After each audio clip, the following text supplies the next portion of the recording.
Record the session and start with the indices on the larger scale because Monday session है, weekly anticipation भी अपन को देखना है एक बार. I think larger scale will remain sames on the जो प्रीवियसली अपन ये क्या है यहाँ पर.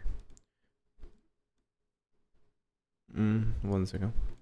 या so how to hide it. So on the larger scale this is the weekly chart और वीकली चार्ट पे देखो हमारे पास क्या है. We have the no momentum zone. यहाँ पे बस मोमेंटम नहीं आ रहा है and we are just trying to figure things out on the scenarios के केस हिसाब से यहाँ पर पर्सपेक्टिव बन सकता है. So that's the direction and the anticipation for the coming week. जब तक अपन या तो इसको लाइक अभी यहाँ तक रेंज बन गया है तो इसका मतलब क्या है कि यहाँ पर अगर अपन को क्लोजिंग मिल भी जाता है तो उसका कोई खास मतलब नहीं होगा. लेकिन जो स्ट्रक्चर उसे ब्रेक करेगा वो ज़्यादा इंपॉर्टेंट है कि कैसे उसे ब्रेक करता है. तो अगर अपने को ये जो नंबर है इसके आसपास से जोन के आसपास या यहाँ पर सिनारियोस कुछ इस तरीके से मिलते हैं या स्ट्रक्चर कुछ इस तरीके से मिलता है जहाँ पे इसका ब्रेकआउट डिफाइन अपन उसको कर सकें तो ही फिर अपन यहाँ पर मोमेंटम देखेंगे हायर साइड पर. बाकी इंटरनल बेसिस पर अगर देखें तो थोड़ा सा क्रूशल पॉइंट है क्योंकि अपन ने लास्ट वीक डिस्कस किया है कि this 250 range is actually crucial और जब तक मार्केट इसके नीचे है कोई भी सेल सेटअप्स आपका वैलिड रहेगा. एक मिनिमम एंटिसिपेशन पॉसिबिलिटी एक्सटेंशन ऐसा कुछ है राइट. तो that's the scene in scenario. So ये कंसोलिडेशन पे ज़रूर ध्यान देना स्पेशली यूजुअली अगर फ्रेश पर्सपेक्टिव देख रहे हो या फिर उसके हिसाब से देख रहे हो तो व्हाट वी हैव सीन कि आई मीन दैट डिपेंड्स कि मार्केट किस तरह की अपॉर्चुनिटी दे रहा है. If you want to go aggressively just aggressive trade setups वहाँ पे मिलेगा. But what for those who look for the confirmation and the conservative approach तो उस केस में देखना कुछ केसेस में क्या होता है ये यहाँ पे गिर जाता है और उसके बाद 1 या 2 दिन का ये कंसोलिडेशन देता है. Most probably pin bar type का और सिनारियोज उसमें दिखे नहीं है but I think this is the scenario something like that. Gap है वहाँ पे बट ये जो गैप अगर नहीं होता तो यहाँ कहीं कंसोलिडेशन आता है वो. तो दीज आर द केसेस और उसके बाद you can anticipate this possibility that will be the second opportunity. पहली याद करो यहाँ थी दूसरी अब यहाँ आएगी. ठीक है. तो these are the second opportunity for that structure and the perspective. Now इस केस में अगेन बाइज अपन कहाँ पर देखेंगे ऑन द स्ट्रक्चर बेसिस पे. I am actually paying attention to this formation. यहाँ पर देखूंगा मैं even if I lose it that's totally fine क्योंकि वो स्ट्रक्चर है एक्चुअली साइडवेज शैलो करेक्शन का है वो एक केस रहेगा. तो ये देखो यहाँ पर ये जो सेल है वो तो अवॉइड नहीं होगा that will be still intact with just कि किसको कितना टारगेट एंड पोटेंशियल एंटिसिपेशन रखना है. Even if I execute this sell setups I most probably will be looking the profits around here which means risk reward कुछ इस हिसाब से बनाऊंगा और उसके बाद यहाँ पर सिनारियोस के हिसाब से will look for that possibility. This will be the only buying opportunities जो एक स्ट्रेंथ या बायर्स को यहाँ मिल सकती है क्योंकि इसके बाद बाइंग अपॉर्चुनिटी कहाँ पर है इसकी टैगिंग पर तो उसके पहले नहीं. So that is the reason that is number 1 reason I would like to have a shot on that. So that's I think the case and scenarios जो इसमें निफ्टी पे अपन ध्यान रख सकते हैं या फिर एंटिसिपेट कर सकते हैं. That's how the larger scale is looking.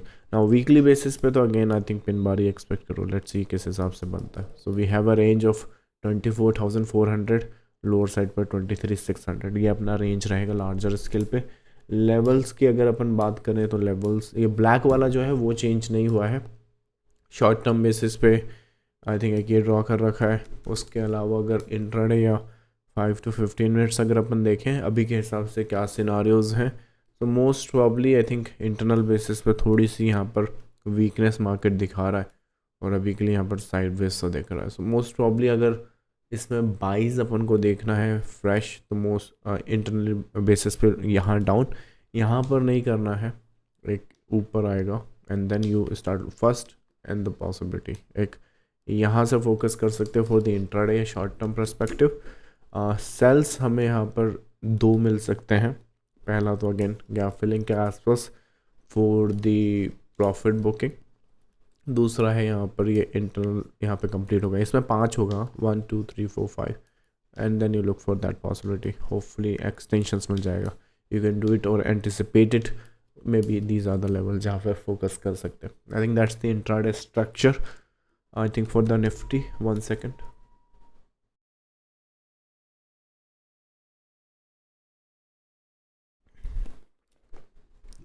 I think audio should be fine now. Yeah, it should be fine. Yeah, I think that's the case for the Nifty. Bank Nifty on the other hand. Okay, so Bank Nifty is on the consolidation also, but larger scale पे बहुत ज़्यादा sideways है actually. Weekly, daily, 1 hour. Let's see.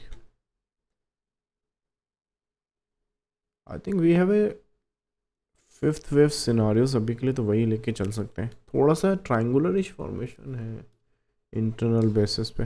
पांचवा anticipate करो, इसमें कुछ changes है नहीं स्ट्रक्चर के हिसाब से. I think we have this internal formation में लेवल जो है 57,228 का है, और उसको ध्यान में रखते हुए actually we have a kind of a flat formation there ना.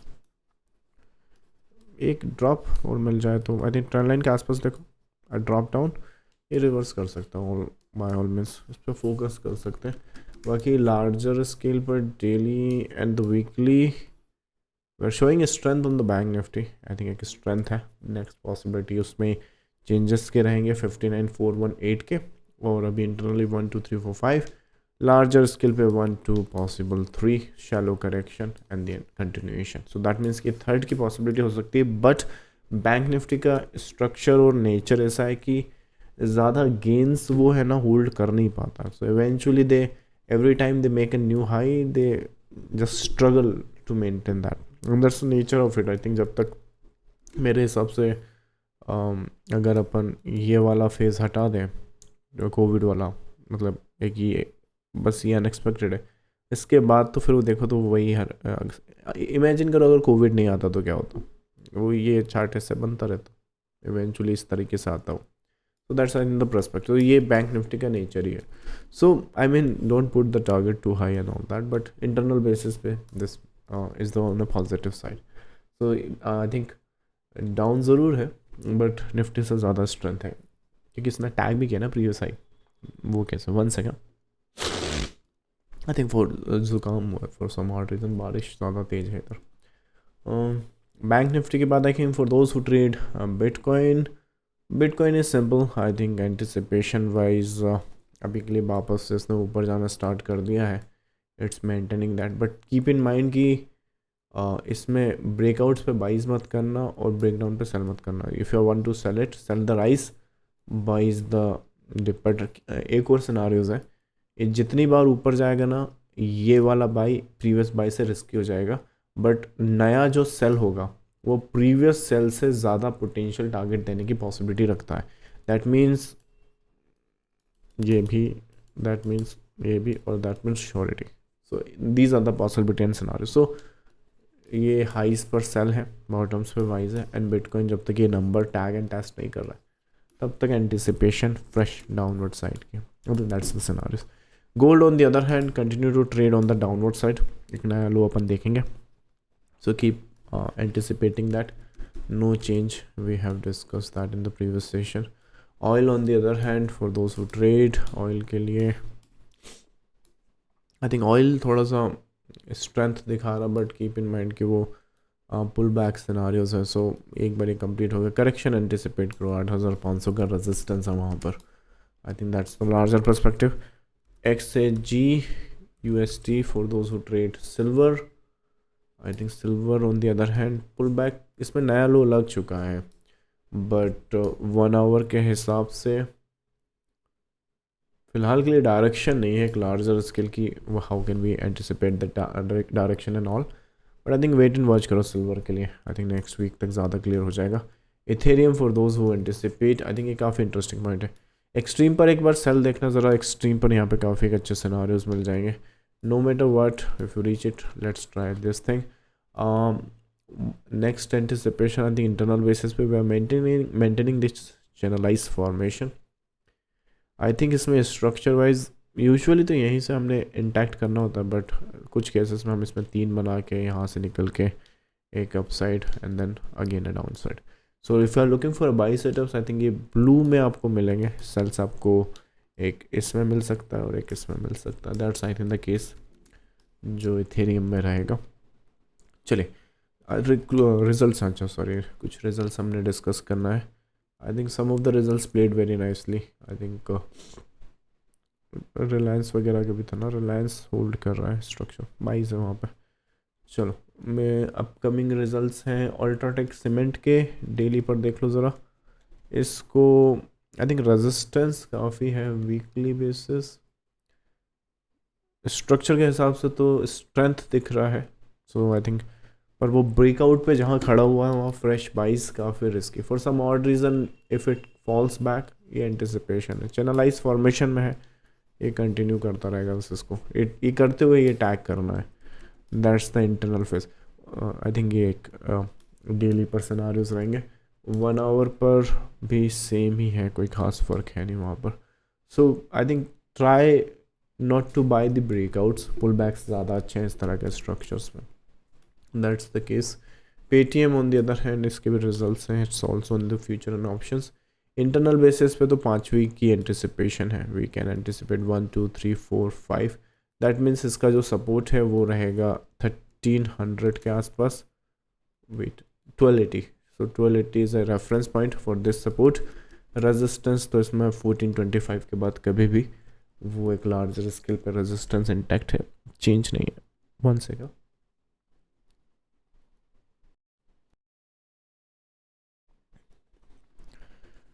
Think that's the Paytm 1 hour पर इसके जो स्ट्रक्चर है 5 के ही है, इसमें 5 है. So we are in a 4th corrective structure at the moment in this phase. Wait for the 5th then. That's I think the regular update. Queries आपके answer करते हैं. Let's look at some of the queries. Reliance में short term hit करने के बाद फिर वहीं पर आ गया है new position level for option buying. Option buying में वो मूवमेंट नहीं ले पाएंगे. It's not possible for Reliance to give that in the option buying. Option buying is all about buying the next impulse. अब चाहे वो सेल का हो या बाइस का हो. Even if I tell you one thing, option buying on the larger scale, जैसे रिलायंस में अपन वो जो एंटिसिपेट करना है ना, रिलायंस में क्या एंटिसिपेट कर रहा है. So let's go to the Reliance. So this is Reliance daily. Even if it comes in a motive formation, वो नहीं हो पाएगा. आई थिंक ये कुछ भी ऐसे भी आया ना, तो इसमें ये यहाँ पे छोटा सा करेक्शन ये वाला पूरा प्रीमियम डिके कर देगा. तो option is all about you look for these impulses and the moment उनका जो साइकिल है वो ख़त्म हो on the what you call it, on the option chart, then you have to either exit. So before entering any option positions, anticipate the proper target कि let's say मैं कोई premium by कर रहा हूँ 150 के लिए. सो 150 का जो भी मेरा पोटेंशियल टारगेट रहेगा, let's say I don't know, अगर एक्सपायरी नहीं है तो कुछ खास उसमें मोमेंटम आएगा नहीं. सो आई थिंक 150 से लेके 250 100 points, I think that make sense. So I री 250 से 220 के बाद I exit on any of the position even if goes in the continuation basis. तो 220 के बाद कोई भी साइकिल बेसिस पे एग्जिट या कोई भी रीज़न जिसकी वजह से एग्जिट करना पड़े is a valid reason. Otherwise क्या होगा कि 150 से जाएगा 240 तक जाएगा and then you have a same case and मतलब ऑप्शंस के जो चार्ट्स हैं वहाँ पे आपका एग्जिट हो जाएगा and you see Reliance trading on the same levels और may be on a higher side. So I think that's the game also. Even if ये भी मैं बता दूँ निफ्टी के केस ले, आने वाले टाइम में एक एग्जांपल बता रहा हूँ, ये टैग कर दे स्विंग्स में यहाँ से लेके यहाँ तक जो होल्ड कर रहा है नहीं बनाएगा पैसा. If you want to make options में ये या तो ये ले लो या ये ले लो या फिर ये ले लो, ये ले लो, ये ले लो, ये ले लो, ऐसे ले लो. तो 1 2 3 4 5 6 7 8 एग्जीक्यूशन लगेंगे with the same movement just because you have this consolidation in between. So this is the enemy, time is the enemy. Options and futures are the product is to enter and the exit as early as possible in the options. Futures में फिर भी थोड़ा बहुत अपन price sensitive होते तो hold कर सकते हैं. That's like the scenario. So back to the question then. So Reliance में देखो, Reliance का जो structure है अपन ने discuss उसको काफ़ी बार किया है. Regardless the case, I do not care. इसमें जो एंटिसिपेशन रहेगी, जो पॉसिबिलिटी रहेगी, वो अपनी कंडीशंस के हिसाब से, even if you make one more low, do not forget about this and the possibility anticipation, क्योंकि ये 13 के बाद एक्चुअली एंटिसिपेशन कर सकता है. So if we were to execute और एंटिसिपेट कि क्या सिनारियोज यहाँ पे एग्जीक्यूशन वाइज बनते हैं, आई थिंक कोई भी by setups with this entry and the stop loss execution wise anticipate कर सकते हैं. सो 1300 के आसपास साइकिल के बेसिस पे स्टॉप. अगर लार्जर स्केल पर स्ट्रक्चर के बेसिस पे पूछ रहे हो तो उस केस में तो अभी आपका maybe let's anticipate we are in 1 second possible third, तो उस केस में स्ट्रक्चर बेसिस पे तो यही जाएगा. So these are the 2 stop loss placement जो इस एंटिसिपेशन में रख सकते हैं.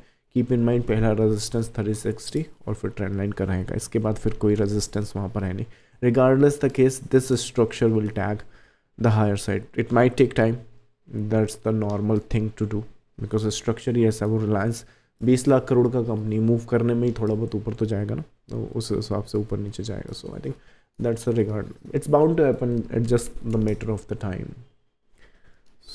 It's when is the question, not will it happen or not. चलो नेक्स्ट आपका, I am feeling there is a competition of 5 wave in monthly, there is but in this case 5 wave question ही समझ नहीं आ रहा है. I think it's on the Reliance side, तो आई have explain the anticipation. IndiGo in monthly last wave as a ED, IndiGo on a monthly basis पर, IndiGo monthly basis पे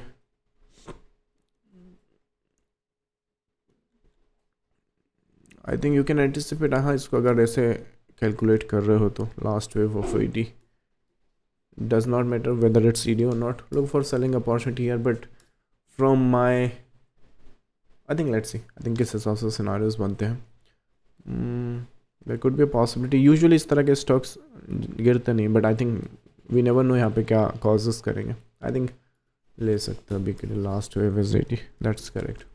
so short term basis it's a possibility.